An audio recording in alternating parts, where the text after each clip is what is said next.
काँग्रेसचे नेते बाळासाहेब थोरात आपल्या बरोबर आहेत। थोरात साहेब, मराठा आरक्षणाचं विधेयक आता मंजूर झालेलं आहे, आपली पहिली प्रतिक्रिया? नाही, असं आहे की या विषयामध्ये आम्ही कायमच पाठिंबा दिलेला आहे। सर्वपक्षीय बैठका झाल्या त्यावेळेस आम्ही त्यामध्ये एक सांगतो का ओबीसीला कोणता धक्का देऊ नका आणि मराठा समाजाला आरक्षण मिळालं पाहिजे।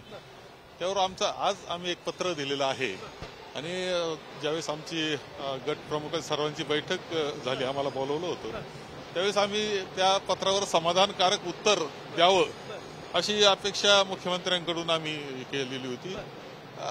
समाधानकारक उत्तर तसं तर काय आम्हाला खरं ते समाधान होऊ शकलं नाही वस्तुस्थिती, कारण माननीय जरांगे पाटलांच्या ज्या मागण्या आहेत त्या बाबतीत काय झालं नेमकं या बाबतीत काही त्यांनी सविस्तर सांगायला पाहिजे, कारण सभागृह आहे।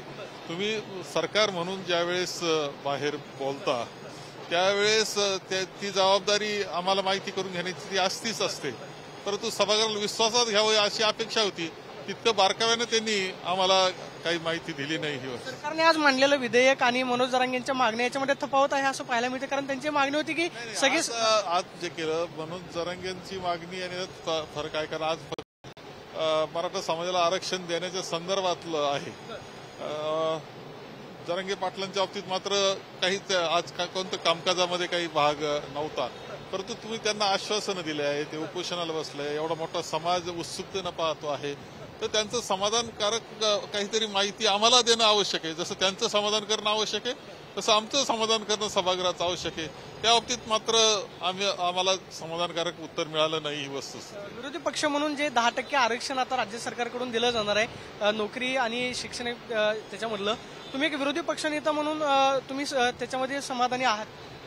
ठीक आहे, त्याच्यातून एक याला जरी होत असतं पण हे टिकणार का याला प्रश्न आहे। हे तर आम्ही केलं होतं 14 साली, त्यांचं 18 साली दिलं गेलं होतं, असं नाही काही, परंतु ते शेवटी सुप्रीम कोर्ट टिकलं पाहिजे। ते कसं टिकेल हे सांगा आम्हाला, असा प्रश्न आमच्या पत्रातून होता। माझ्या होते तसं तितकं चांगलं उत्तर जे पाहिजे अभिप्राय तसं मिळालं नाही। म्हणजे तुमचं समाधान झालेलं नाही। असं आहे की काय लोकसभेची निवडणूक आहे आणि त्या दृष्टीनं हे चाललंय असं आम्हाला वाटून गेलं। त्यामुळं पाहतोय की मुख्यमंत्र्यांनी या संदर्भामधलं समाधानकारक उत्तर जे आहे ते दिलेलं नाही अशी प्रतिक्रिया बाळासाहेब थोरातांनी दिल्याचं पाहायला मिळते। कॅमेरा पर्सन चरण सोनवी, प्रदीप कापसे, TV9 मराठी, मुंबई।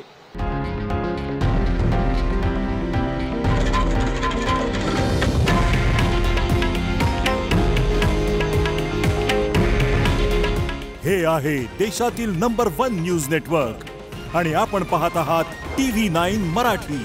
काळजी तुमची, हित महाराष्ट्राचं।